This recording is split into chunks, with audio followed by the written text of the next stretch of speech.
Dear people of Trinity, welcome to our Friday time together. I am on furlough for a few days, having spent over 2 weeks with my utterly adorable granddaughters, aged 2 weeks and almost 2 years. I was around 5 years old when I was sure I was going to drown. The street where I lived, Eucalyptus Lane, ended in the beach. It was my home away from home, with its tide pools to be explored, sand castles to be built, waves to be caught. I loved to race into the water, dive straight through an incoming wave, and push from the ground like a rocket high out of the water on the other side of the wave. But that time, when I tried to find the ground, there was none to be found. Only the next wave pounding down on me, and another, turning me over and over. What was up? What was down? Where was the air? I couldn't breathe. I was sinking. Was I going to drown? But suddenly I was pulled up out of the water and into the air and tucked under the arm of my father like a football on the way to a touchdown. I have never felt so scared and alone, or so safe and protected. Perhaps in the past few hours, you have felt pounded by yet another wave. The bittersweet news of Aaron's new call, on top of not only the news of Matthew's situation, but the waves of news about the pandemic, or this presidency, or people's suffering around the world. It all might feel like too much, too soon, too fast. Where is the ground to stand on? Where and when can we come up for air? We can't even get together these days, let alone celebrate Aaron and his life with us, and his family's life with us, and send them off with our blessing. So for today, for this moment, let me offer to you what was for me this week, the hand that lifted me up so that I could breathe in deeply and feel safe and protected and delivered home to safety. From Nadia Bolz-Weber, Sunday Prayers.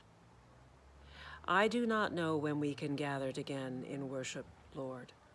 So for now, I just ask that when I sing along in my kitchen to each song on Stevie Wonder's Songs in the Key of Life album, that it be counted as praise. And that when I read the news and my heart tightens in my chest, may it be counted as a Kyrie. And that when my eyes brighten in a smile behind my mask as I thank the cashier, may it be counted as passing the peace. And that when I water my plants and wash my dishes and take a shower, may it be counted as remembering my baptism.